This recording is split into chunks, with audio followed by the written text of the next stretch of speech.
Hello everyone, welcome back. So let's continue. We've so far finished the ocean shading and setup, and now we're going to integrate the flip mesh, and let's see how we're going to do that. So as we talked about, let me import one of these. Yeah, let's use this one because it's smaller.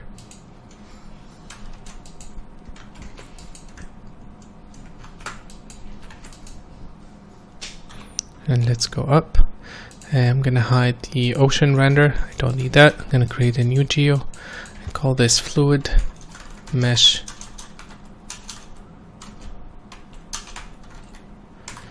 render. Sometimes my keyboard doesn't respond.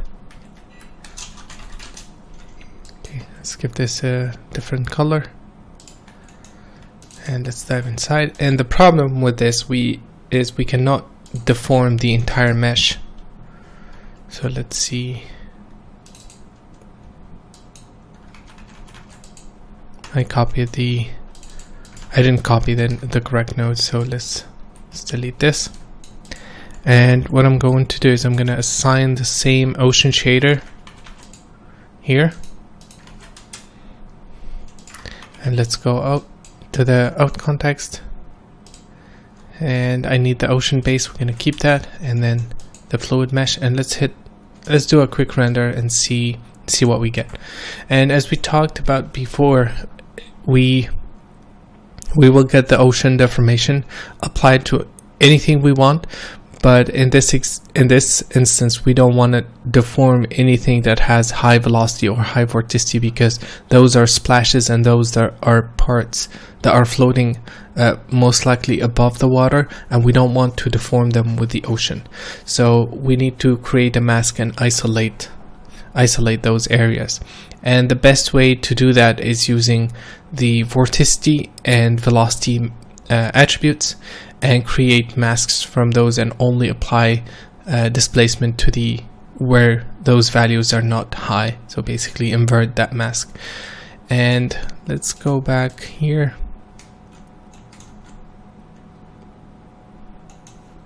And I'm gonna copy one node.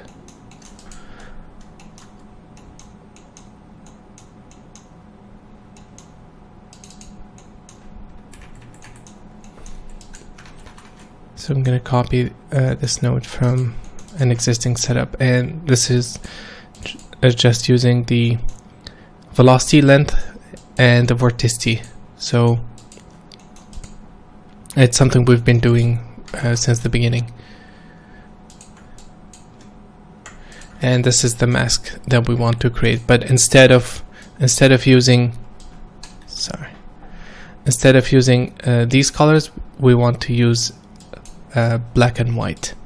So let's disable this, and let's go here and set this to 0.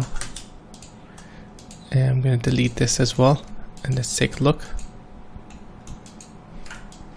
So that's the mask that we want to apply.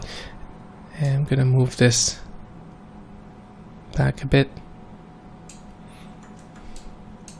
to include everything. And for now, I'm going to export this as an attribute. So let's export this as a float.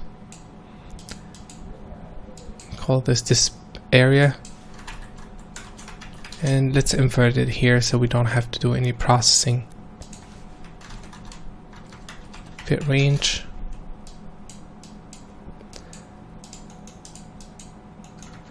And I'm gonna separate. I just need the one vector.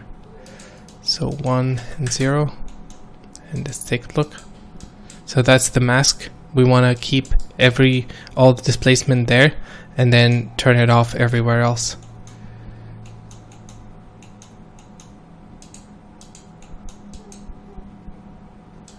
Maybe even those areas, but it's fine. I mean, we can tweak it later. So let's disconnect this, and this is the displacement attribute that we're going to use the mask. And let's go up. I'm going to keep this, And this is the ocean. This is the flip mesh rendered. You can see everything is getting deformed, even these parts that are floating, and we want to apply the mask. So let's copy the shader, the ocean shader, and call this flip fluid mesh shader. And let's dive inside, and we want to import the disp area, or disp mask, I can't remember the name.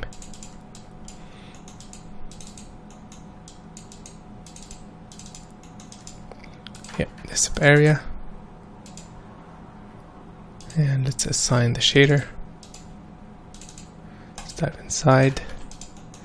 And all I'm going to do is multiply the vectors. So I'm going to multiply this one here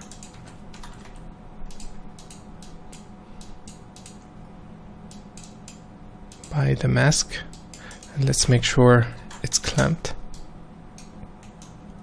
and that's it. Let's do a render and see how this looks.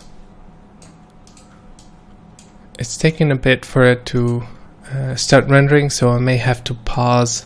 Yeah, I'm gonna pause, and then, or actually we're gonna stop here and we'll continue in the next video.